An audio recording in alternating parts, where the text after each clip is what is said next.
Good afternoon. My name is David Pollock. I'm the past chair of CACOR and a current board member. And it's my privilege today to introduce our speaker, Dr. Ted Manning. I'll just give you a moment to make sure you read the formal biography, and then I'll add to it a little bit.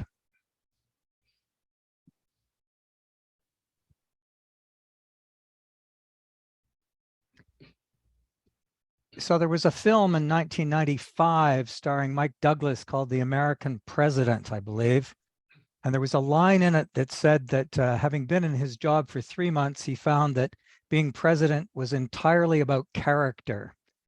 So what you don't see in this little biography is anything of the nature of the character of my colleague and friend, Ted Manning. But I want to urge you at the end of the presentation during your free hours to go to his website, Tourisk.com, kind of a combination of tourism and sustainability. And it tells you something about Ted's character in terms of the care that he has for communities around the world. I think he's traveled to more than 150 different countries. His concern for well-being, and that will focus in today's presentation at a societal level of well-being, and his great belief in the value of participation among community members. I've known Ted to be a tireless member of CACOR with a willingness to serve on the board more than one time. And you'll see there that he is a full member of the Club of Rome, as well as an ongoing member of CACOR and currently on the board again as well. So Ted, I wanted to thank you for coming, and I'm sure that everyone will look forward to both the talk and the quality of your slides and photographs you might have available to us. So without further ado, I pass you now to Ted Manning. Thanks, Ted. Well, thank you very much. I see that I'm getting an introduction as well from a thunderstorm going by outside right now. So hopefully this lasts. And if not, we already have a standby.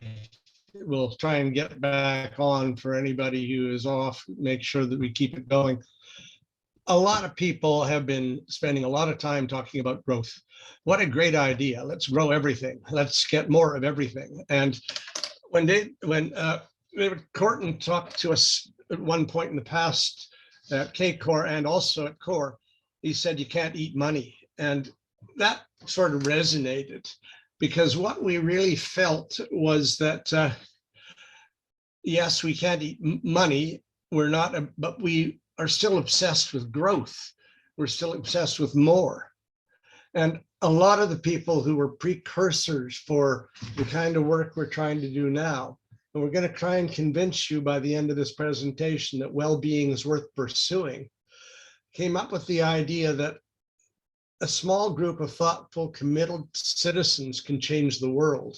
And very similar to the notion of human capital that we can invest in trying to make changes that really are providing value to all of us. And that too came out of the work of Donella Meadows when she talked about limits to growth and realized we had to go beyond that. The problem is that whenever we start talking to people, they assume right away growth. Let's do more. We can't afford not to have growth. We can't afford to feed people because that might limit growth. We can't afford to preserve things because that might slow growth. We can't really use some of our resources for all of the other things without possibly limiting growth. And that is really, I think, a mental defect. I think people need a broader look at what all the real values are and get out of fixation for growth in GDP and look instead for an alternative.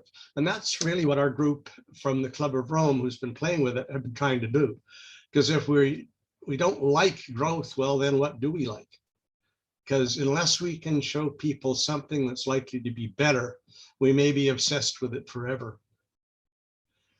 The problem is that we know now that always fixating on economic growth and ignoring almost everything else, it means that we are not using the values that really lie behind so many other things. We are fooling ourselves. It becomes an attractive mirage. And as you say, you can't eat money or gold. And yet most key human and ecological values have been badly ignored.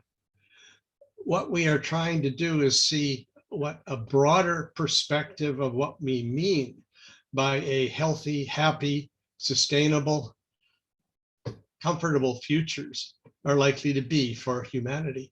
In other words, what are our real and worthwhile values and the tactics to get there? I borrowed this slide from David Pollock when I asked him earlier to talk about, therefore, you can't just head after well-being. You have to do more. You have to look, in fact, at what you have to fix first. Make sure that you have survival of the planet, its people, and its species. Try and reduce, overshoot. Try not to do too much with the stuff you now have. It means we have to transform energy systems, and we have to continue to look at transforming our ideologies to the point that we are, in fact, prepared to share the wealth and the benefits with others.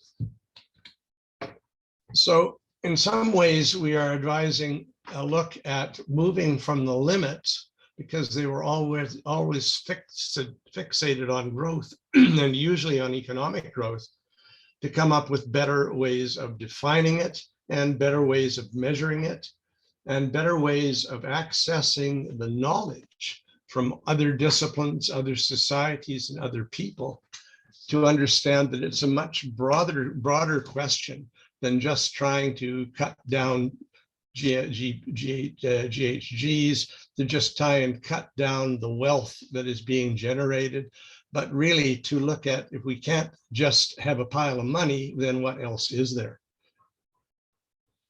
The Club of Rome initiative we've started, called Voyageurs, is a group of 14 people who have been meeting with some regularity over the last couple of years, really looking at how to better comprehend how all of these other values exist, to try and understand that there are many different values and perspectives, and that the relationships between people and their planet and perceptions are very important. So how do we get to a positive view of the future? And we have come up with a rubric that we call Wellbeing. That's a nice name, which looks at a lot of different things. And it is fairly complex. It's not nearly as simplistic as the metrics we usually use, like GNP, like our waste size, like everything that sort of measures something we think is important and causes us to ignore almost all else. So we're focusing then on well-being. The notion that narrow metrics fixated on measured growth, monetary value, amount of consumption, amount of wealth conception, accumulation must change. And we've come up over the last few years, and many of us for longer, with the notion that there's a lot of other stuff of value out there. It has to do with human safety. It has to do with security, occupancy of the planet. In fact, what we're really saying is, can we define a future that everyone can share and is actually the future that we want and need? So the real challenge then is to get everybody's ideas together and to solicit impact from many parts of the world, including Canada, to look at the natural, cultural, and economic and perceptual values people think are really most important. And also to look at attempts to synthesize elements from everybody to try and define and explain well-being. In other words, what do we want and what kind of things can the planet sustain for us? I'm just going to whip, yeah, there we are. So the point that we reach, the next slide after this, will be looking very carefully at what really is on that list, because we have examples now for over 50 countries. We have examples from people working in South Africa, from people working with Afghan refugees, from people working in different parts of the world, to say, what do people really want when they are actually asked what is it that they would put on the list? And so here's the list. This is a gradually being compiled list from participatory processes in many countries around the world, from Bhutan to Canada to pick your country, where people have been asked to define what they really want, usually in participatory processes, usually sitting down with government and NGO people and trying to figure out what it is needs to be on the list. Now, is this a universal? Well, sort of. What it really is a long wish list. And what really differentiates the cultures is less than you think. Most of these appear on most lists. The only arguments will be which comes first, or which ones are my top 10, or which ones can we actually arrange with others to try and deliver. So getting there from here, then what is the step that has to be looked at? Number one is just leave it alone, particularly from a natural or cultural perspective. Don't wreck stuff. And in fact, trying to identify what does work and leave it happening is one of the very critical first steps in achieving well-being. The second, preserve what you can and must, the notion of preservation. The idea of trying to identify what is most critical, making sure it's safeguarded, and make sure it is the next thing sustained. And in fact, working through different groups of people, through different actors to try and get them work together for sustainability and protection and preservation. Next, after you've wrecked it, and often a lot of people have, is to restore what's damaged, to go back and replace the environments or help the cultures restore the things that are most important to them. And then after that is where it comes last in the thing. If you can't actually do any of that, then you might want to consider offsets. You might want to actually try and do something else in reparation for the damage that you are doing or have done. So what are the steps then to get better from here? What is really interesting, then John Gilmore, who works in South Africa in some of the most damaged cultures and environments of the world, did most of this. And he's come up with the notion that we have to have a commitment to a regenerative mindset and practice to allow us to address most of what is in that list, to look beyond sustainability, to look to transformation, stability, and regeneration, to explore and respect what's possible, not just what is lucrative, to focus on community as a core societal unit for regenerative change. One of the things that we have remarked most is that the best success stories, the replicable ones and the ones that are multivariate, tend to happen not at the national level, not at the international level, but in the community or on the seashore or in the woods or the small community. And often is the easiest way to define what is actually going to work is to do it with and in the community or in the group, whether it's a commercial group or whether it is a protectionist group, and understand that the transformation begins with each person individually. And that's one of the toughest ones, because we are always diverted to something that is sexier and flashier. And it's hard to get people back to working together on something they can all share. The notion is that innovative action is essential to start shifting the assumptions. Really, we get in a rut. If we've always been throwing garbage away, well, it's pretty hard to get people to stop. You got to unlearn what you're doing wrong and unlearn your assumptions, and ultimately begin to share the success stories that are learnable, even if it's only the next village and the next village over. What we understand increasingly from the case studies we've been looking at around the world are that the foreseen limits that came out of places like limits to growth are now visible to almost everybody and increasingly comprehended. You can see them. You look at the massive crowds in different streets or even on beaches or at the tops of mountains.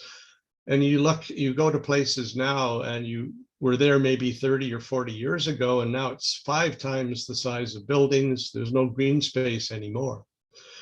There do exist technical fixes and behaviors, and they are increasingly visible to us. And one of the great values I think that CACOR and COR do is we bring them to each other to show people that yes, that is a technical fix that will probably work, and it might even work at your house, and it certainly might work with your car, or it certainly might work in your backyard. But it will increasingly depend on people, on changing human consumptions, as well as just the technical fixes. Will it take a lot of different things? Of course it will. All of the above, I think, is the answer to this question. So what then have we discovered in the various studies we've been doing and analyses and discussions? Well, one is looking at very specific fixes where they work in one place and where they in fact are seen to be relatively successful, not perfect, but successful in a similar circumstance that can be learned and shared.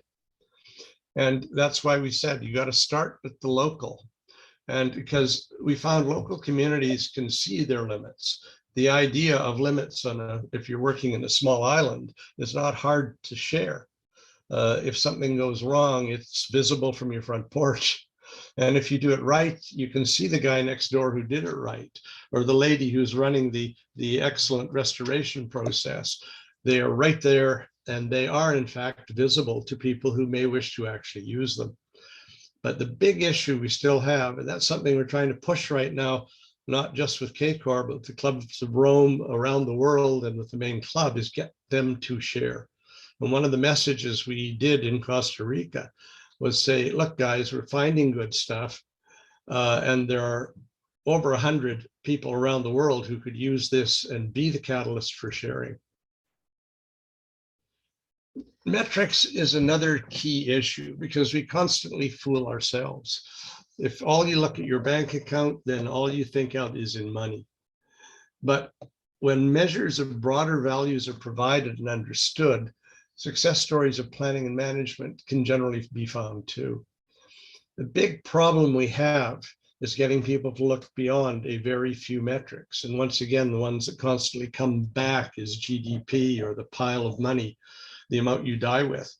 But we really need to be able to measure what matters to everyone and to learn to count everything that is important, and not only that which is easiest. We had a very good presentation to us at one point here, and certainly then to COR, on what they are now doing in Bhutan. And they have found that other metrics than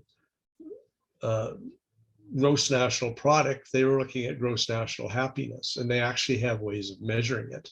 And we're going to spend a minute or two in looking at just a few of the things we found looking around the world that do work, and where people are actually aware of the other factors and ways of measuring them and ways of in fact showing them. Because we're saying if you can't respect it, you can't see it, you can't respect it, you can't understand it's important. And therefore, we're also going to raise the notion of, can we in fact foster a well-being index? And we aren't there yet. This is an interesting one that David Pollock came up with, or was involved with as much as over 20 years ago. And it essentially looks at a number of important variables that people in Alberta, as early as one of the earlier ones in the world to be involved in trying to look at broader metrics of what was happening. And those colors essentially reach the edges when they are, the more important they are and the more they change. But it's not so important, the specific metrics, although they're very visual to a politician.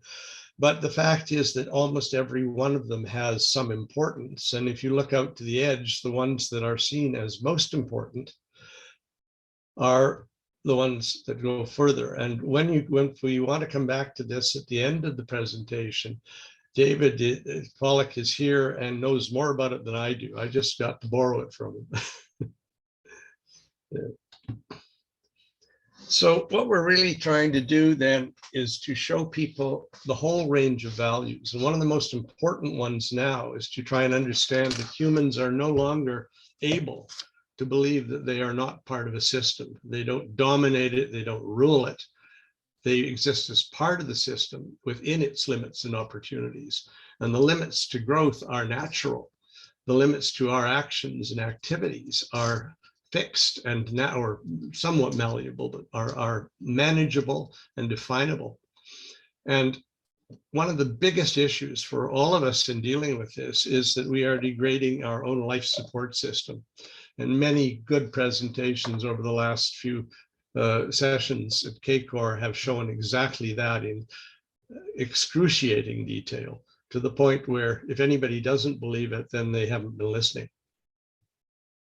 I'm going to ask Anitra, who we're lucky enough to have here now, to address the next two, because she's been leading an initiative to restore the oceans and to restore parts of the life support system, and in particular one seagrass, which she's a world expert on, which is going to be a very significant part in restoring what we've wrecked already.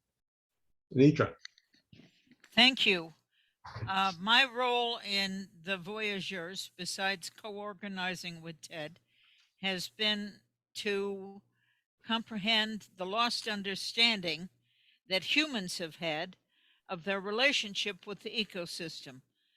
And it is not as the Bible says that God created man, but in fact, the ecosystems predated man because, of course, man breathes oxygen and the plants are what manufactures oxygen.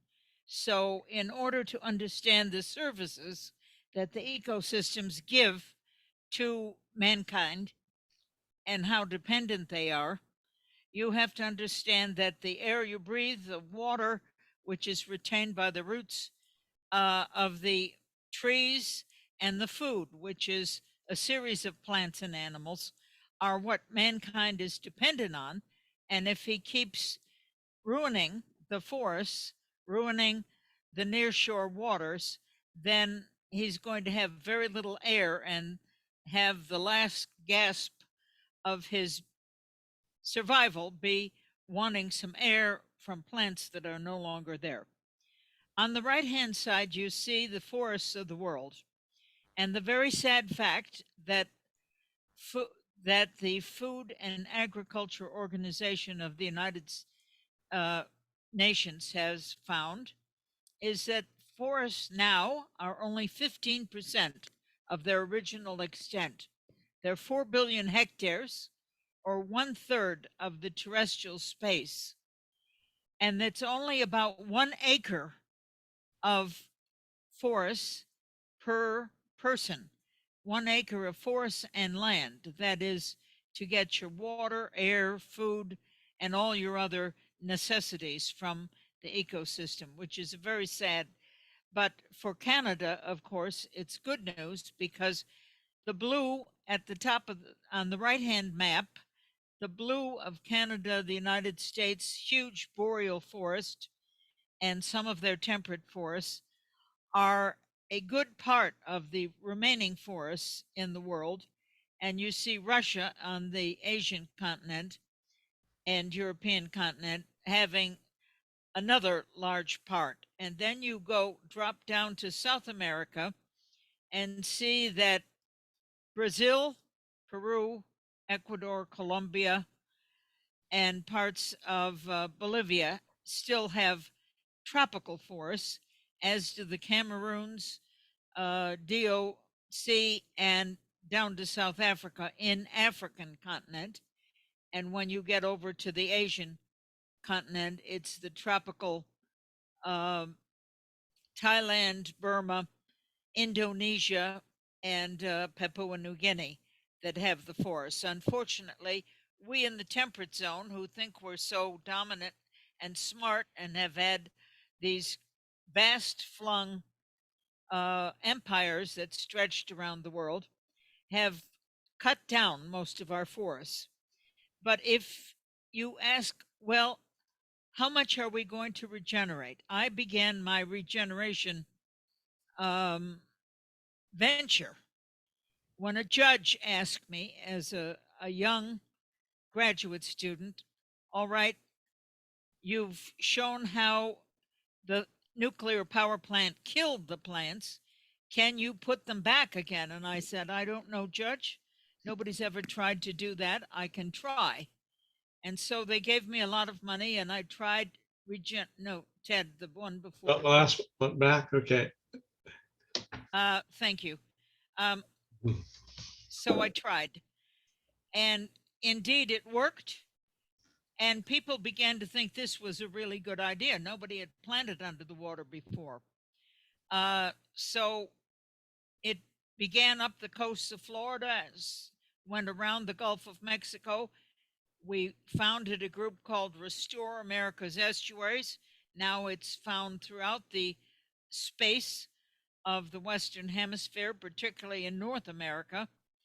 And a lot of people, tens of thousands, and if you count people who have copied us in Europe and Australia and Southeast Asia, there are hundreds of thousands of people who are now restoring wetlands.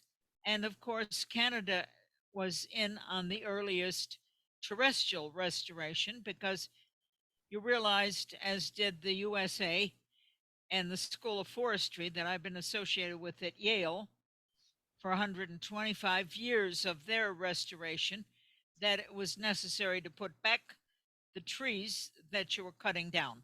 So what would be my formula? On the left-hand box, my formula would be to take 75,000 kilometers square of degraded mangroves and restore them. Coral reefs, about 125,000 kilometers square. Seagrass, about 50,000. And in the temperate zone on the terrestrial, to take grasslands, about 350,000 kilometers of grasslands, put those back, and about 350,000 tropical forests through those southern forest areas that you see that need to be put back. And for Canada and Russia to put back 100,000, that's about a billion acres. And this would do three things. It would slow down climate change about 1.5 to 2 degrees to sequester that carbon back out of the atmosphere into the, and second of all, it would retain a lot more water for those areas that are dry. And third, it would give ecosystems to a huge host of animals and plants. Next slide, Ted.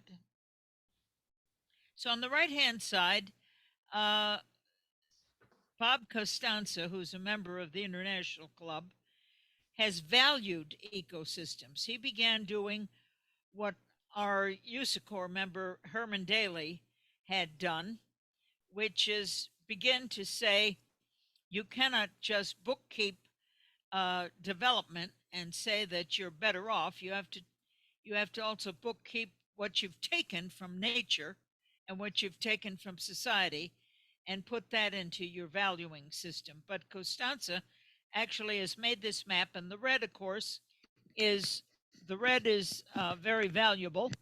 So you see there's very valuable in the very far north of Canada and Alaska, and in the very far north of Russia, USSR, as ecosystems that are extremely useful to mankind. And then you see the red in South America, in Central Africa, down to South America, to South Africa, and of course in the tropical part of Asia. On the left is a group that I work with called Restoration of Seagrass People. And we took the 2,000 trials that have happened since I began that one 50 years ago at the nuclear power plant. We put them all together to see what we could see. And of course, North America has done more than anybody else, including Canada, including the United States and Mexico. And there's 17 nations who have policies.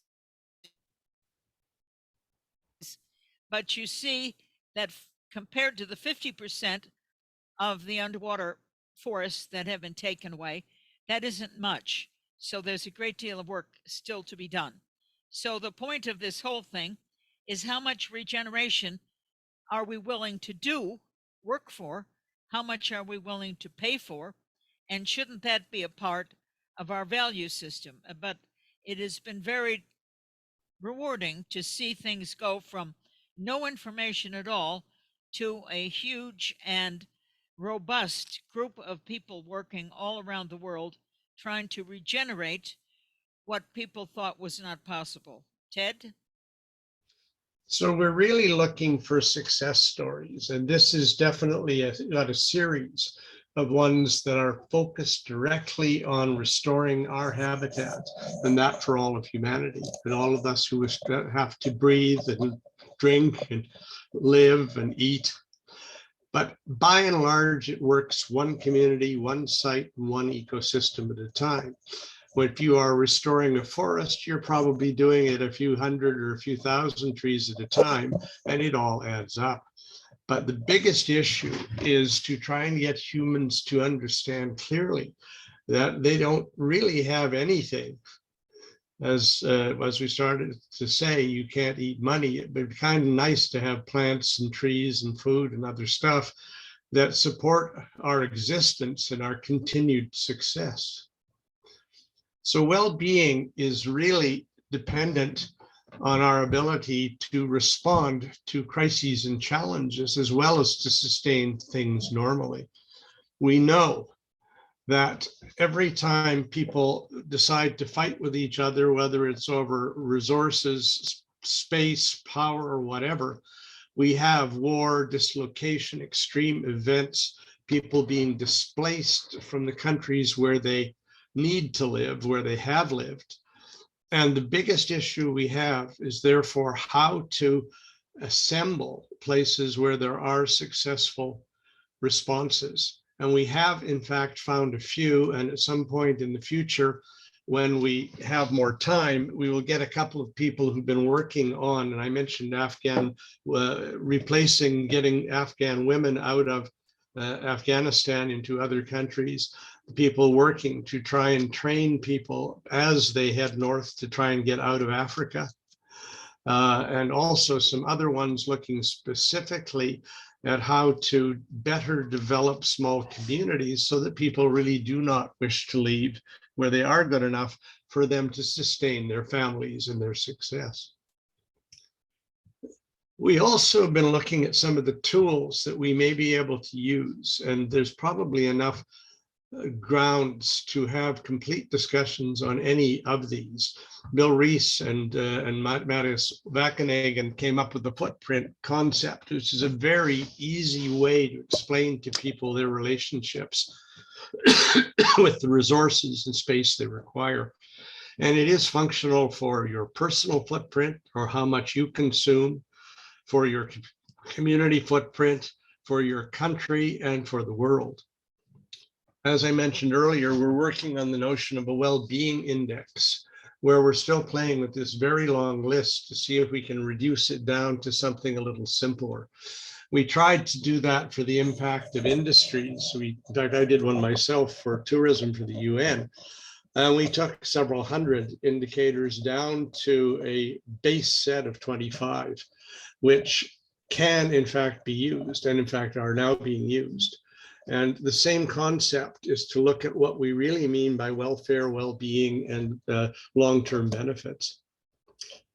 You already, those of you who attended yesterday, heard thoughts on Earth for All and the work being done within the Club of Rome to begin to look at how people better react to the Earth they live in and some of the actions they can take. We also are looking very clearly at trying to mobilize the other clubs of Rome around the world to work with us with the idea of education on human biosphere relations. And in fact, the current Club of Rome now has an officer for public relations who's going to be able to work with things like this and try and help us to bring the other clubs of Rome in from other parts around the world. The notion really is to share success stories. So success stories that come up in any country and are in similar ecological or sociological circumstances should certainly be shared.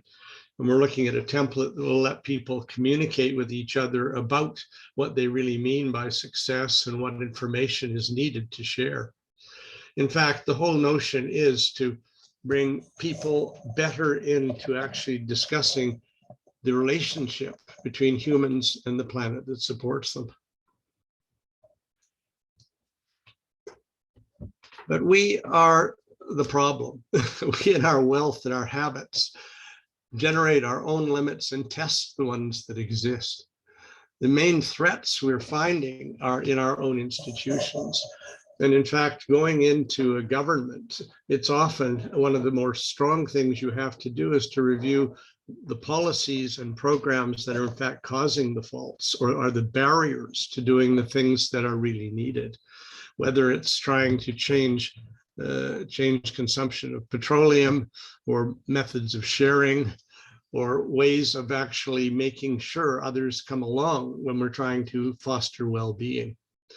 Because everybody out there tends to have good ideas, and often people say, oh, let's do it for us, when in fact it's for all of us. The notion is to change the dialogue, to alter the perceptions, and to also foster a sense of urgency. And I know that a lot of us now have that, but many people don't.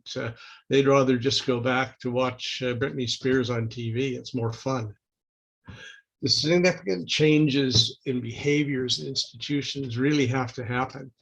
And they have to, one of the things I think we may have done wrong at start is not suited the political institutions to the actual ecology, to the actual problems.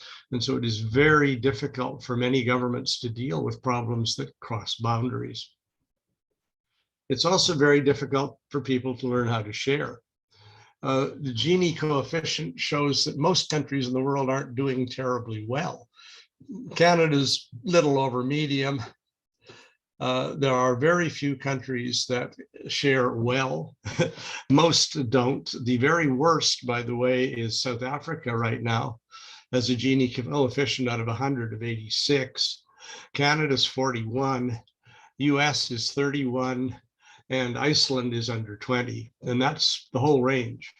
But you can see that anything in red and orange is not really providing any of the benefits of even financial well-being to the other people who share their territory with them.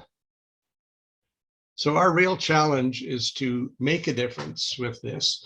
We did this because we want people to listen, try to make a difference. We want certain things to happen which may tend to work. We think that participatory definition of goals is very important. When you get people together to actually talk about what they want, like we did for a study in San Miguel de Allende, it became fairly clear quite quickly what their top 10 were, and we could work with them to try and develop something that would in fact realize them. The idea that they were able to define their values and the boundaries of their community and who was prepared to work with them and what ecosystems they were most dependent on really helped. One of the biggest problems is to identify the ecosystems within which people live and the relationships with the environment and the ecology and their well-being. And we're back to communication, showcasing what really works, and ultimately sharing it at a very broad space. So we're saying we're after pathways to well-being. And one of the comments that some of our members have made is if you can restore and regenerate, you'll have a lot less to do to sustain it and preserve it, and you certainly won't have to fix it afterwards. So well-being for us at the moment in this project is the goal, and we hope you would also agree to that the limits are certainly real, and we are increasingly able to define them and to measure them and to show resilience in them. We are also saying that there are very few limits to imagination. Everybody in this room right now, or in this virtual space right now, has a lot of creative ideas, and we certainly want to share yours as well as ours, and to share solutions and success stories. So Canada has some very key ones that come out of this. And this was just a sort of final one we were looking at, saying, well, what does Canada got to do to fix its own self? And one is stop burning stuff. And we certainly have a not. And by the way, that even includes burning biofuels. You burn it, it's going up into the air. But it does mean looking at stop burning stuff for any non-essential reason. As Mike Nickerson says, stop accumulating stuff, have more fun, have less stuff. The idea when we start looking at futures, we need to consider a future that's well-being for all, not for the rich, not just for us, not just for them. It's also a question of we so often will accept facile answers. Somebody comes on and says, I've got the project, this will fix everything. And as we encourage you guys here in the Club of Rome and in the Canadian Club, don't accept facile answers. Challenge, cross-examine people into intelligence if you possibly can. Work together, respect the signals that you're getting. Signal Hill here is not a bad site to go and try and learn something about what nature can really do. And ultimately, try and shift the dialogue from consumption to generosity. You're not the masters of the universe. You are responsible partners if you wish to survive. And we've got to figure out what really works. So our final note is our challenge is to advance well-being as a goal for people and their planet, and that's all of us. And here's a list for you of the people who have participated in this project, which I got fortunate enough to deliver with Anitra so that you actually can see what we're trying to do. A lot more behind it, and we do have something about twice the length with more people involved. As I say, will be available within a few weeks as soon as we get it out through the process. But you can see we have a lot of people directly involved in the Club of Rome and also in CACOR and in USACOR. And we really have to thank them for making this actually be able to happen. So thank you very much. Ted, thank you. I'm going to do something a little different today. Rather than have the question and answer period immediately, our chairperson of CACOR, Jean, needs to duck out, but she's also agreed to say a note of thank you to you, Ted. So Jean, I'll call on you. Thank you very much, David. And Ted, thank you so much. On behalf of CACOR, it is my pleasure to thank you for this particular presentation and explaining what you and your group at CORE have been doing to try and bring about a transformational change in the way we look at things. And I think this is really, really important in the work that you're doing and what we will need to do to survive as a species, not as a planet, but as a species. It's very important, the work that you guys have been doing. And as you pointed out, and a lot of the things that have been coming in on the chat line, many of these measures have been around for a long time. The big challenge is to get the transformational mindset change that is going to be required to get us to move in the right directions. And so that is just wonderful. So thank you so much for the work that you guys have been doing and bringing it to us and to our attention today. So thank you for that. Thank you very much. And thank you for ordering the thunder and lightning to stay away. Yeah, all of us are having I've been doing all right. We've done all right so far. Oh, that's good. Okay, anyway. I'm going to turn this off now, unless you want to see pretty pictures. I'll turn it off. I'll stop sharing the screen and we can then enter whatever kind of dialogue that David is going to lead us through. Okay, and with that, I would also like to say for those who are still on here and are not, please go to our CanadianCore.com website. You will find a lot of information on the work that CACOR has been doing. and information about this particular presentation and other presentations that we have had in our series over the last 2 or 3 years. And log on to the Stay Informed and you'll get all of the information you need to try and look at all of this presentation and further presentations. Also on our website, information about becoming a member of CACOR or donating to CACOR to help us continue with a lot of the projects and programs that we've been working on. So go to canadiancorps.com and find out information about us. So with that, thank you very much, everybody. And we'll turn it over to the questions. Good. Thank you, Jane. I guess as just to tee up John Legg for the next question, as chair, I'll use the prerogative of the first question and then over to you, John, please. Today's session may have as much comment as question, and that's just fine. That could be very helpful to all of us. But Ted, not to be a downer, but my first question has to do with your assessment. If people look at the power of transnational finance and transnational capital and transnational companies today that are very much focused on the growth side of the equation, my question is, what is your assessment about the power or ability for communities who are trying to do transformative, regenerative work to actually overcome some of the dynamics that are currently in motion? Lawsuits, class action suits, and revolutions are all effective. And anything much less than that is very, very hard to negotiate with someone who already owns all the power and is not willing to pay any attention. Do we have good models? Yes, we do have some. Canada's doing better than most because at least we force people to talk with each other. And there are a few other countries where collaboration can be seen as positive, and we have accumulated some of those. We always like to go back to Bhutan because there is a general consensus there, and they, by the way, won't let large corporations in. In fact, they won't let more than a few tens of thousands of tourists in at a time, and they won't let them build anything bigger, and they're going to charge them by the day when they come. That's another model. China does it very well. They tell you exactly what they want you to do, and if they want you there, they'll send you there, and if they don't want you. Is that a model? For some, it is. Do I have an answer to your question? No, I don't. Thanks, Ted. I'll call on John Legg now, and Mike Nickerson, you may have a question or comment following that.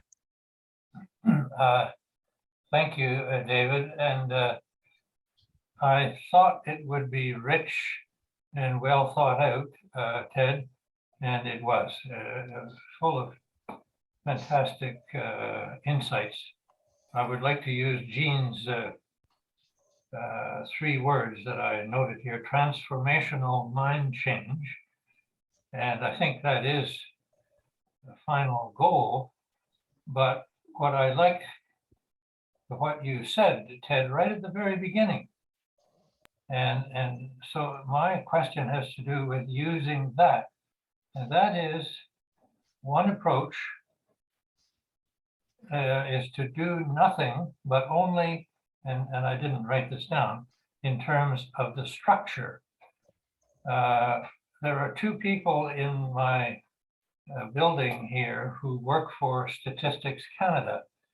And without asking them in detail, I assume that to make up the GDP, one has a master list, and you use all the activities, and somehow you put a rating in terms of the monetary worth of all these activities. And my idea is to not change the structure, but to change the complete granularity. That is to say, all those things. And let's say one activity is mining to burn coal. Well, okay, so there's your activity, and it's listed by companies and people, and it, as an activity, that would get probably a 0 or very low anyway. And then another activity would be, let's just say that Anitra had a company which was doing what she is doing, and somehow that could be rated in terms of its monetary worth. Well, that would be pretty high. So you have all these activities, and I do remember one example of how poor the GDP is. So if you have a fire and a number of people get killed, well, then you could say, well, all the funeral parlors would make a lot of money at a certain point. Well, that's pretty silly in terms of giving a positive, that's an activity, that's an economic activity. However, if you tried then to put money to a rating of, let's say,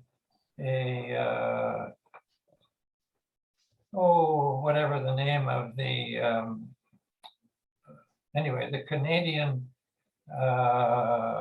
cemetery on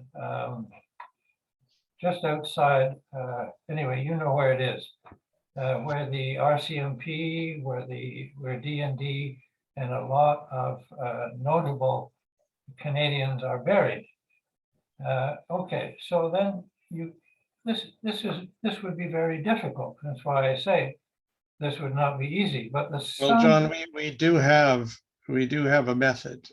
For many years, I and many of the others in this group have worked on things called social impact analysis, environmental impact analysis, and others.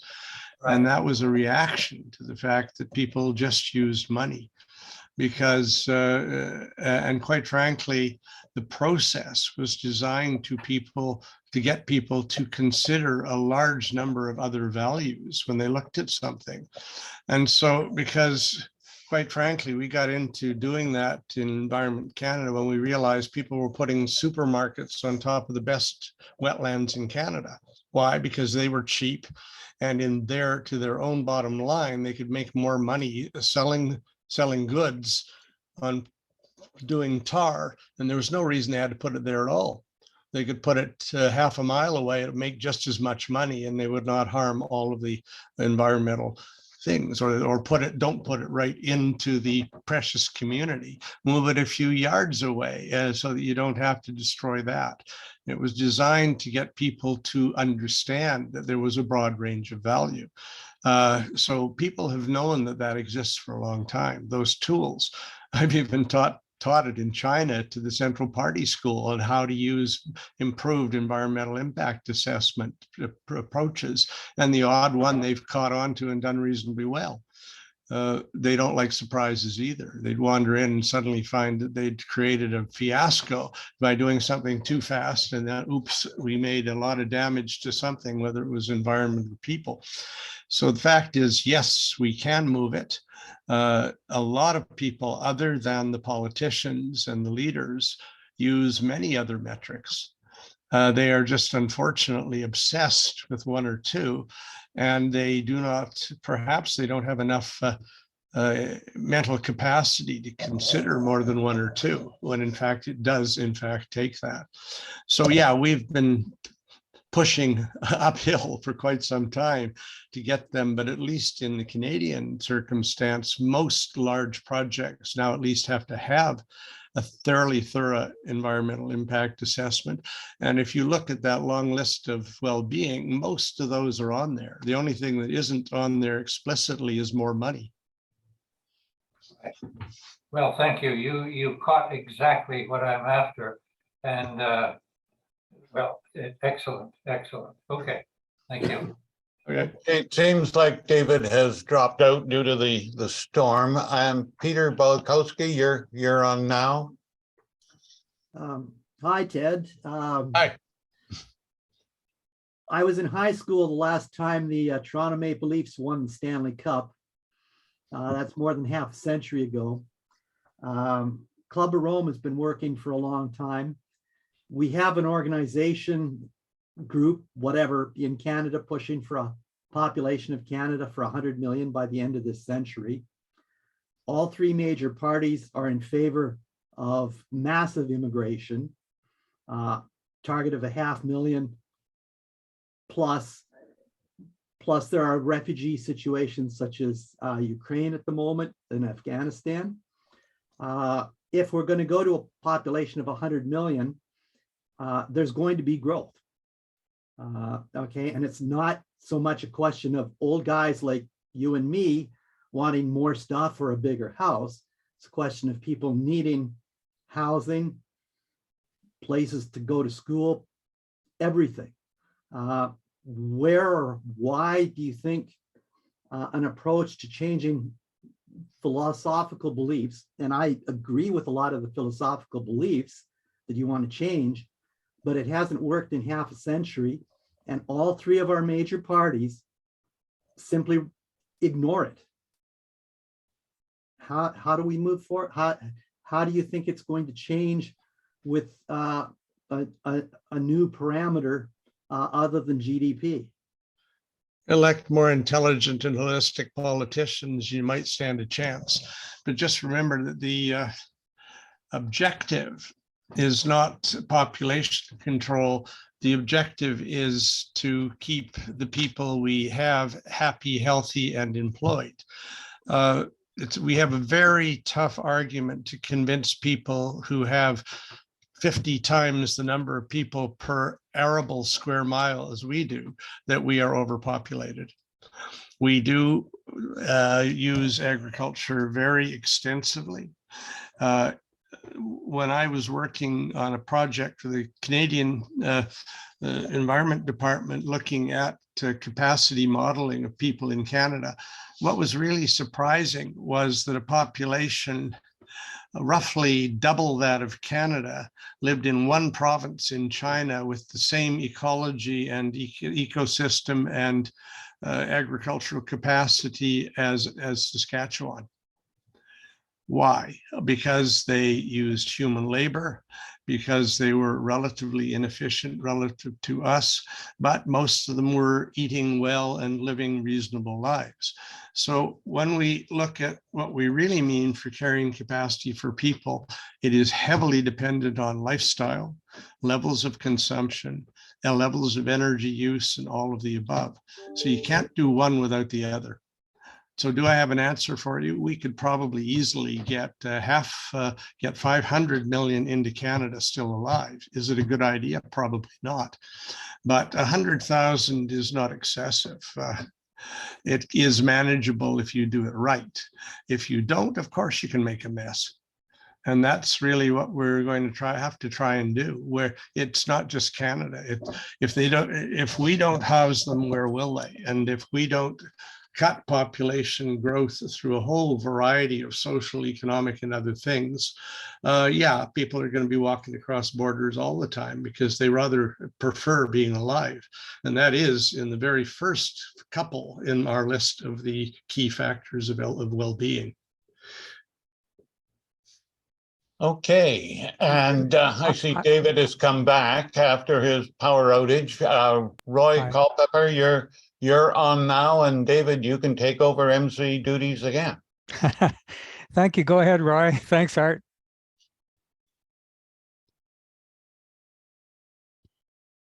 Is Roy there? Is Roy available? He may Yes. be last. Yes, here he is. Is that better? Yeah. Yep. This has been a great discussion. Thanks, Ted, for your elucidation of well-being and how to get there. And it's difficult. I think you've been very honest and open with us as to the realities of the challenge and how we get there. But the point I would like to stress is that the world is viewed from the eyes of the poorest quarter of the planet is very different from the world as viewed by the bunch of us here in Ottawa. And if it takes some economic growth to elevate the living standards and the outlooks and the health and well-being of the poorest segments of our planet, and so be it. I don't have any problem with economic growth for the poorest, while the richest should be content with what they've got. That's the point I'd like to make. Yeah, the big fight will be consumption patterns. And I'll go back to Mike Nickerson's again. If everybody believed Mike and lived like he does and talks about more experiences, less stuff, we could easily accommodate an awful lot more people and an awful lot better space, and which is not destroyed. Are we going to do that? God, I hope so. But the fact is that it's our consumption patterns at the moment, plus the numbers are killing us. And they're doing that to almost every other country as well. And as the less developed countries, as the poorer discover ways to eat better and do better, we do have to manage that. And Africa is going to have the real crunch because they are at the moment outbreeding all of us. And well, it's a bigger challenge there than it is almost everywhere else. The African situation is that by 2050, 1/2 of their population is going to be under 25. Presently, the sub-Saharan African population under 25 is something like 60% unemployed. So therein you have the problem. Plus, of course, you have the male being completely in control of when intercourse happens. And so therefore, the woman has no say over how many children they're going to be in the family, and therefore whether they can feed them or not. So that's the crux of the African problem. True. I wanted to call on Phil. You made a comment. You may have a further comment or question, and then David Harries is up next if you would like. Phil? Yeah, it has to do with the scientific information that decision makers have available to them when they're making their, whether it be community, country, international commitments. And just recently, I inherited a basket full of journals called Biodiversity, Journal of Life on Earth, and I'm looking specifically at a dryland special issue. And I found so much really informative information about habitat preservation within an Ottawa area that I knew nothing about. Now, I'm an ecologist. I ran a nursery in the area where this topic was being talked about. And my comment has to do with there are so many informative research journals that are behind paywalls that the average person can't get access to, that the researchers are doing the work, but the information is not being publicly dispersed. I don't know how to solve that. It goes back to this corporation that runs this journal and so many others, Taylor and Francis out of England, that has an absolute control over the information that we have available to us as the common people. Yeah, Phil, there's a couple of ways around it.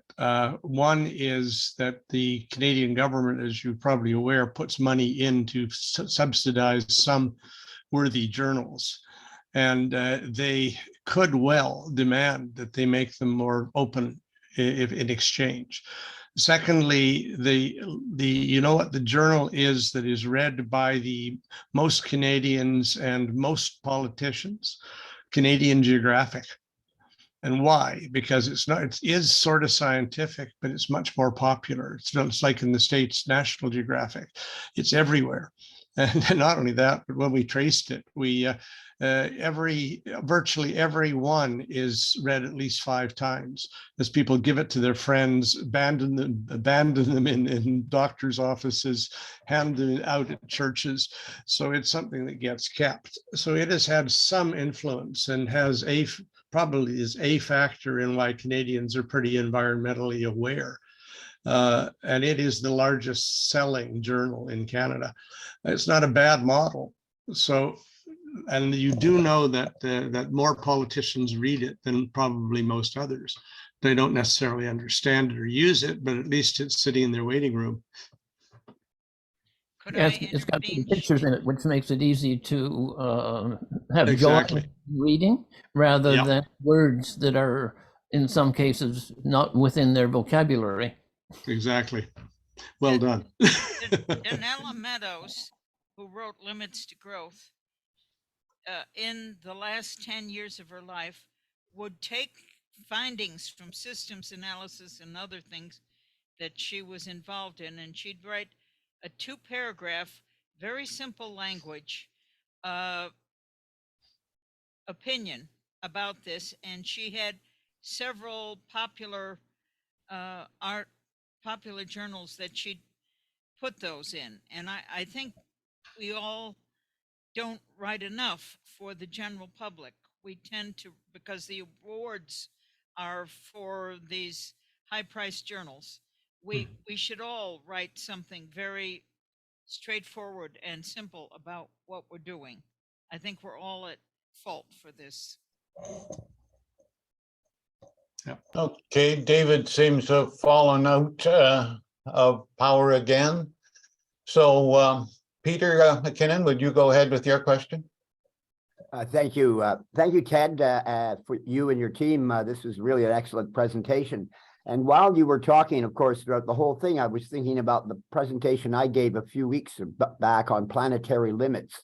And I was thinking that much of the work that you've done, actually, if you remember in the donut in my first early stage of that presentation, all had a lot of the things that you and your team have been talking about. And the current planetary boundary effort, which is the modeling process, is trying to integrate those things together. And it seems to me that you and your team have a lot of very useful data and insights that might be a contribution to that effort. And I've just wanted to make that as a proposal. What do you think about it? Answer is yes. We don't deserve to be siloed. If we stay siloed, we get nowhere. You're probably aware of the work that IASA was doing over the last many years as well. Yes. And I worked in it, and it was on this kind of integration where we tried to integrate a range of values along with, we had a neat game. We had two models there, one which was modeling biophysical capacity under different kinds of climate change variations, and the other that was modeling different demands as people placed them on the biophysical base to support a variety of different values, whether it was growth, whether it was better nutrition, whether it was less or more use of fertilizer, or a variety of things. You learned a lot. Now, it wasn't truth, but it at least looked at the relationships that you could begin to develop. And in fact, the stuff that Bob Hoffman was doing here was very similar. It wasn't as spatial as what we were doing, but very similar, where you got essentially to do model gaming to come up with not impossible, but viable solutions. But yeah, we should work together. In fact, do you publish in any way, either academically or in some kind of public press, like we were just talking about the Canadian Geographic? Do you publish at all your stories? How do they get out of your site? I've got a book that went to publisher today on yeah, it's one we've been doing, but I'm mainly not working in the modeling area. I'm working in the planning area for sustainability for the Americas. The book is on sustainable tourism throughout the Americas. It's a large book that Cabby's just agreed to print as of starting this week. Oh, congratulations. But, Thank you very much. I have lots of articles, but most of them are as inscrutable and inaccessible as most of the articles are less readable. Well, thank you very much for your response and your excellent team presentation. Thank you.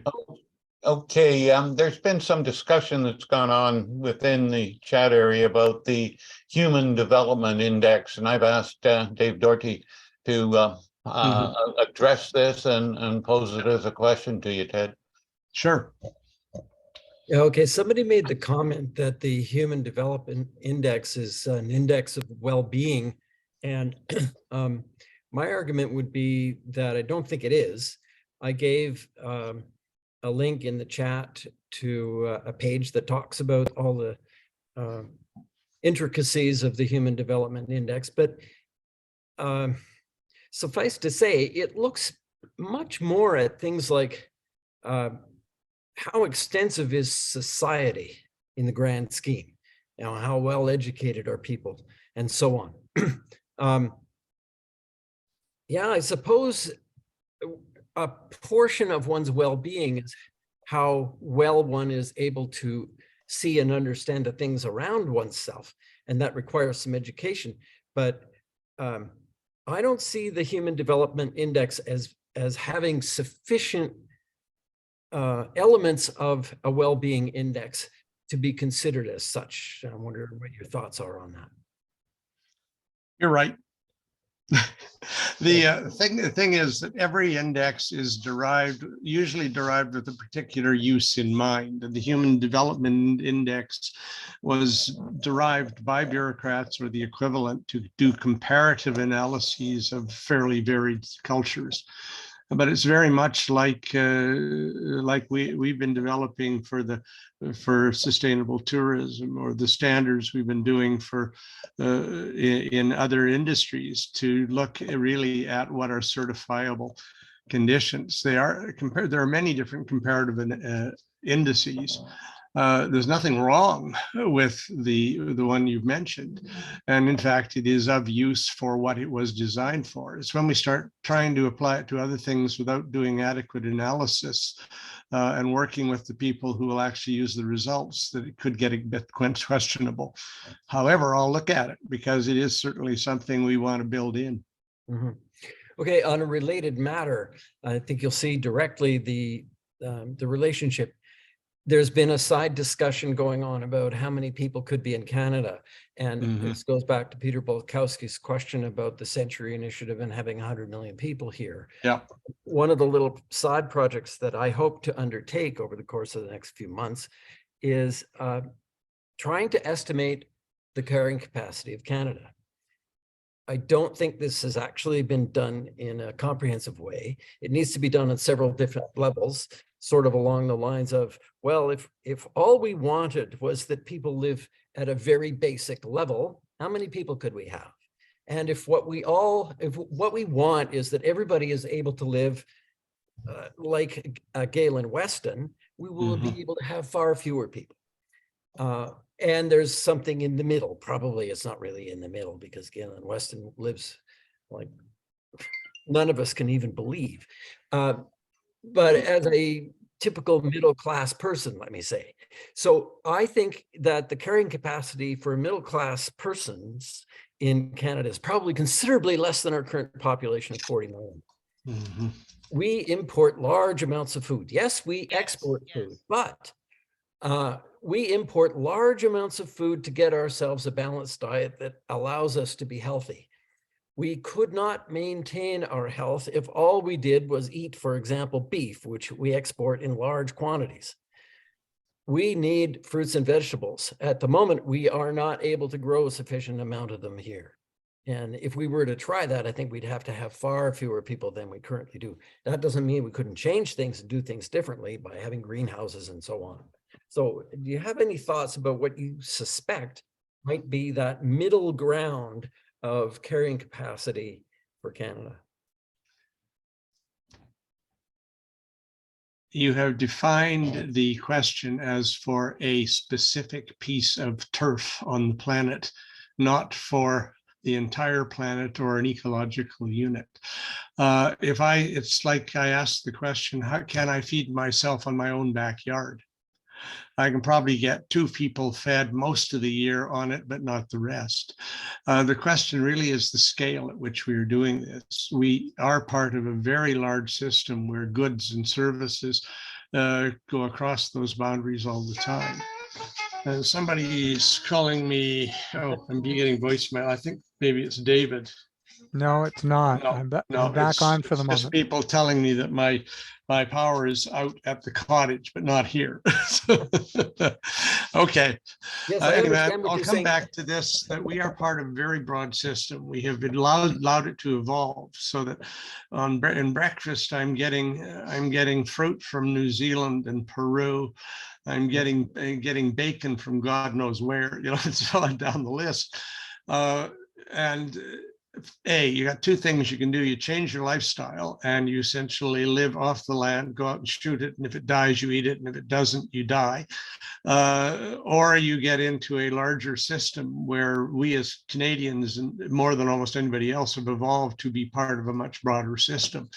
And we grow what we can and sell it to somebody for the stuff that we get from them. Is it stable? Is it sound? Is it safe? In times of war, we make major changes, and we end up eating the turnips rather than the oranges, and we end up stowing all the potatoes we possibly can to make it through winter. When you actually do any analyses of carrying capacity for humans, and I actually hired a grad student to do that when I was fairly early with the government, we came very quickly to the conclusion that the list of assumptions you had to make that model solve itself were immense.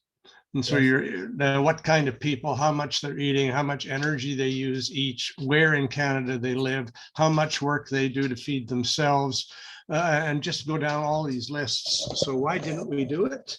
We got partway there and then realized that it was not going to be a saleable product by any measure, not even by money. Well, I suspect that at the time, you probably felt that we were going to be able to continue to get fruit from Chile and lamb from New Zealand. But in the grand scheme of things, with the way that we are currently changing the atmosphere and the oceans with our emissions, I think we are going to have to throttle back international trade to an enormous extent. And that is going to change the equation drastically. Yeah, if you give me the list of assumptions that we are prepared to make, yes, it is possible to calculate based on the same kind of modeling we did for Northern Europe back in the 80s. Yes, it's possible to come up with a number. And it will involve, you play with the lifestyles, I'll give you a number. Right. If you Okay, now you promised that you were going to send me a matrix of things and get my input. So now I'm promising to send you I'll trade you some thoughts, and we'll work on it. He's accusing me of producing something that's going to be the logic of how we address GHG with maximum payoff across a very large range of things, because it was logically interesting and I'm still working on it. Here's another thought to answer, David, that you guys didn't grab as much overseas territory at the end of World War II, the way Britain had, the way Australia had, et cetera, to have any tropical or subtropical kind of place where you could grow your winter vegetables. And we did. We have all kinds of little islands in the United States out there in the middle of the Pacific, as well as Puerto Rico and a few others, Virgin Islands. So, the more tropical space you have, the more you can survive the cold winters. We made a real mistake because both Turks and Caicos and Barbados at some point in the past asked to join Canada, and we turned them down. That was a mistake. It was indeed. Yes, and I did ask the Prime Minister's office to reconsider. Yeah, right. Okay, thank you. Access to him, go for it. Thank you. Let's move on. Claude, you made some comments, and we will have John Mayer on deck. Actually, I didn't have a question. And Art, I was going to ask you, what comment in particular did you put me on for? Oh, I put you on for the problem associated with overconsumption. Not sure that was me, but I'll just say I made a comment that this is an uphill battle. Some people, I think are hinting that how will this really change things? And so I'll kind of take that many of us have slid into doomerism, And that doesn't mean that these aren't important things that we're doing, because as Michael Dowd has pointed out, that's our purpose now, is that even if it's too late, we have to mitigate this downhill slide. We have to minimize suffering.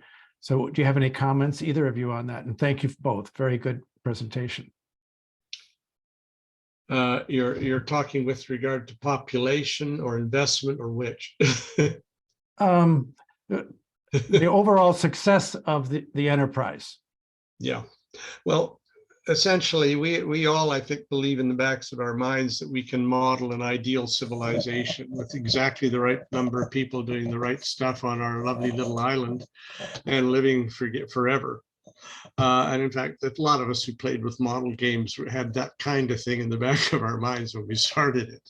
Doing it, scaling it up, doing it bigger, and particularly in the face of the amount of trade and comparative advantage from one place to another, makes it rather more complex.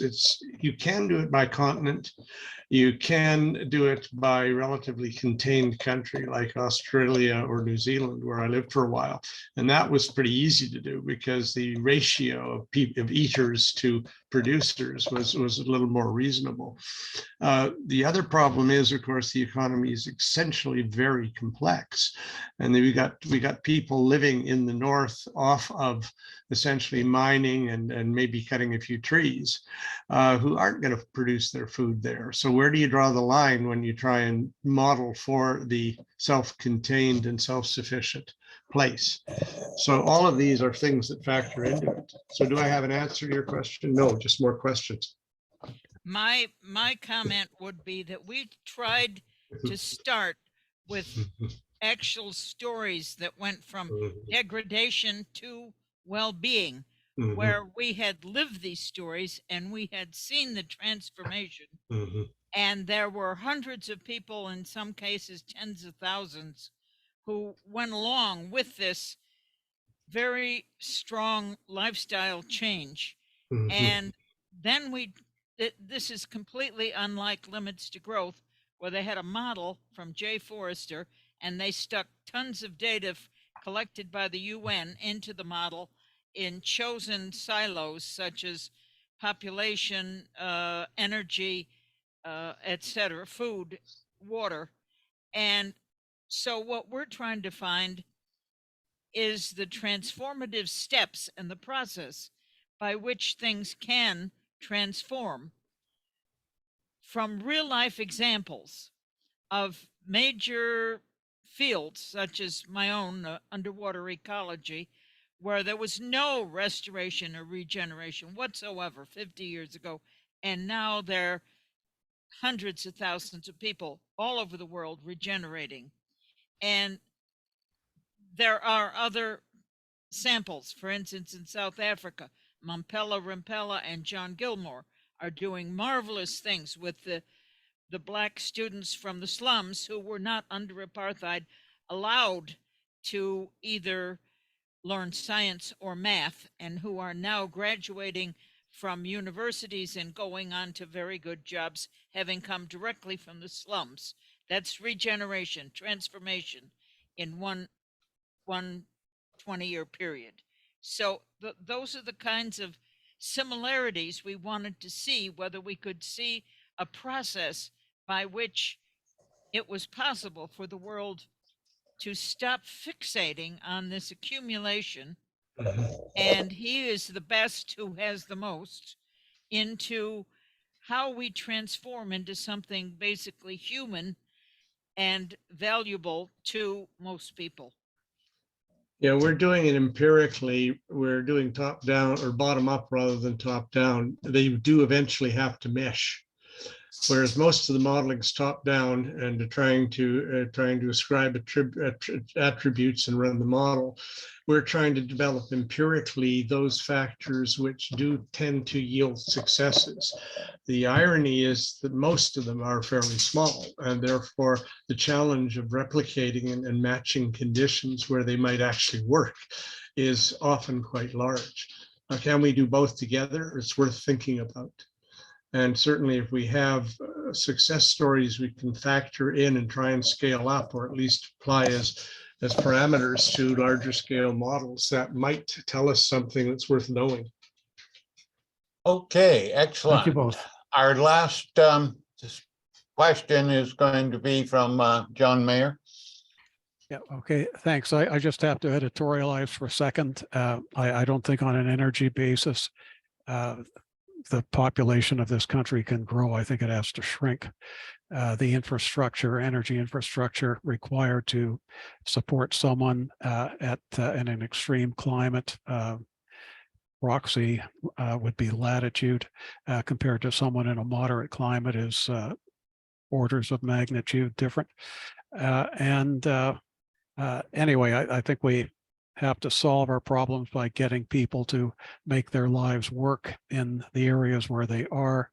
And there's lots of places where people can live on this planet with a very much smaller amount of infrastructure than would be required to support them here. The worst thing we can do is import people, which quadruples Canada's immigrant stream, quadruples their GHG footprint, and then sprawl over the best, most reliable farmland on the planet or in Canada. Anyway, that growth, I don't think is a general assumption for most people. I think it's a something that's a red herring that's been thrown out by people who need growth.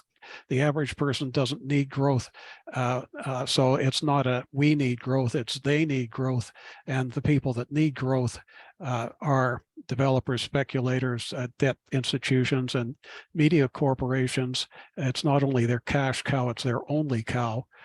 And I think we need to call those people out and recognize that the average person doesn't need growth. We don't need more. And it's the people calling for growth continuously that are dependent on us. This society doesn't need to grow. So, Ted, that's the question. Can we please call out the growth dependent groups and say that those are people demanding it? I understand. When I was with the Social Science Federation, we actually had workshops, and at the time the federal government actually gave us money to put the right people together to debate futures for Canada, how many people doing what, where, what will be our principal instruments, and so on. Regrettably, the government stopped doing that a few decades ago, and it was people like ourselves at CACOR have actually been able to raise them. Does the government know how many people it really needs? No, of course it doesn't. Does it even ask the question? No, of course it doesn't. You just phone up Fraser Institute and they'll mail you the answer. So, you know, quite frankly, I think it's a very valid debate to have, identifying the circumstances under which Canada could house, take care of, have a decent country. How many people doing what do we want Canada to look like in 30 years' time? Nobody has said that. As we have quite rightfully pointed out, there are an awful lot of large, rich industrialists who want to bring more peons in to work for them. Yeah. That need not be that should not be the driver. Are there other drivers? Yes, there are. There are poor people who would have a far better life living here than anywhere else in the world, which we may decide to take in. But it's much more complex to just say more or less, more or less. I'm sorry. We need, really, if we ever had a royal commission, that would be exactly the sort of thing you put on it. You get the 50 brightest people you could find and have them come up with a report on exactly how many people doing what, living where, should do it. Are we doing it? Of course not. No, I think there's a distinct reason. Unfortunately, not large enough to make that happen. Yeah, no, fair enough. Thanks very much, Ted. Okay, and that was our last question. David Pollock, I wonder if you could thank Ted and Anitra. If my power stays on, it's gone off 4 times, and I apologize. It's not the kind of thing you want when someone's trying to facilitate the conversation, but I'm sure everybody managed very well without me. Anitra and Ted, I've appreciated this presentation and discussion, and I've appreciated working with both of you on the Voyageurs International piece as well. Any one of these presentations just scratches a surface because there's so much to examine and look at. And I think, Ted, you've given a really good introduction, kind of covering the waterfront today. And for that, we're grateful. And I'll look forward to picking up on the comments that were made in the chat room when I review the document later on. So once again, Ted, thanks for today and for your extensive comments, Anitra, on regeneration. Thank you. I will thank you very much for thanking me, but I'll also make one other point. The number of interesting things that came up today that are worth putting another one on one or more of them and bringing people in to talk about them, or getting each of you to talk of them, is a nice list. Let's go for it.